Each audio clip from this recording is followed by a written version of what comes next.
Pemerintah menegaskan pasal 218 Kitab Undang-Undang Hukum Pidana (KUHP) yang mengatur tentang pidana terhadap penyerangan martabat lembaga presiden dan wakil presiden bersifat delik absolut, sehingga hanya presiden dan wakil presiden yang bisa melakukan aduan.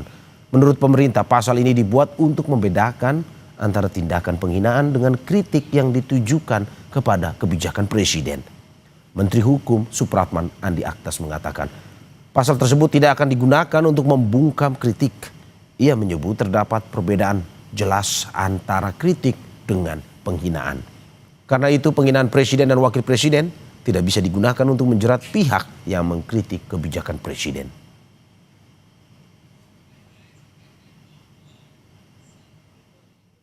Saya rasa tadi udah sangat clear ya kita jelaskan bahwa yang pertama ini bukan pasal yang baru, ya. Kemudian yang kedua harus dibedakan antara mana yang kritik, mana yang penghinaan. Saya rasa teman-teman sudah pasti tanpa perlu membaca Kitab Undang-Undang Hukum Pidananya, teman-teman pasti ngerti. Di publik pun tahu mana yang batasannya namanya menghina maupun yang kritik. Dan saat ini pun juga pemerintah sampai saat ini ya, saya rasa belum pernah ada satupun langkah yang diambil yang terkait dengan hal-hal yang terkait dengan kritik, ya nggak pernah ada, ya.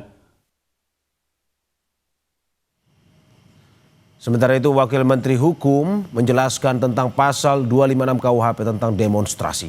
Wamenkum bilang dalam pasal itu mengatur penanggung jawab demonstrasi harus menginformasikan kepada polisi sebelum menggelar aksi demonstrasi. Hal ini dilakukan agar polisi melakukan pengaturan terhadap lalu lintas. Menurutnya, demonstrasi berpotensi membuat kemacetan lalu lintas. Oleh karena itu, polisi harus mengetahui titik jalan yang menjadi lokasi demonstrasi. Wamenkum menegaskan, pasal itu tidak menghambat atau melarang orang menggelar demo, hanya mengatur dan bukan melarang. Intinya harus memberitahukan kepada polisi. Kata-kata di situ adalah memberitahukan, bukan izin. Mengapa pasal ini harus ada? Ya, sekali lagi mengapa pasal ini harus ada?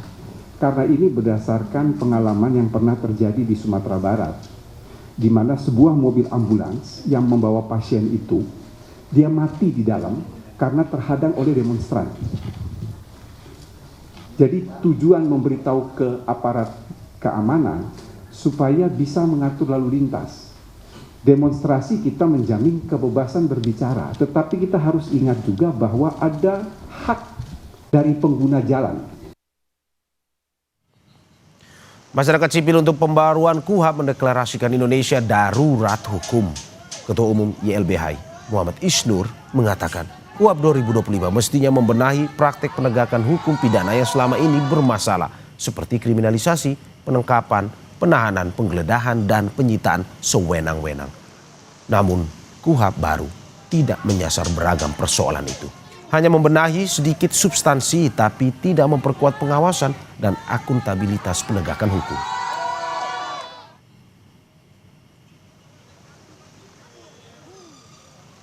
Di mana-mana orang sangat mudah digeledah, ditangkap, disita barangnya, dipermalukan, dapat tindakan-tindakan yang tidak manusiawi. Itu adalah potret di mana Indonesia gambarannya seperti itu. Dan harusnya KUHP itu memperbaiki itu semua ya. KUHP dalam prosesnya kemudian hanya memperbaiki tapi nambah-nambah sedikit tapi tidak memperbaiki bagaimana memberikan pengawasan yang ketat dan akuntabel kepada penegak hukum. Ya, bagaimana polisi nangkap nahan ya masih bisa nahan sendiri gitu. Bagaimana bisa menggeledah, menyita, memblokir bahkan rekening, akun media sosial dan lain-lain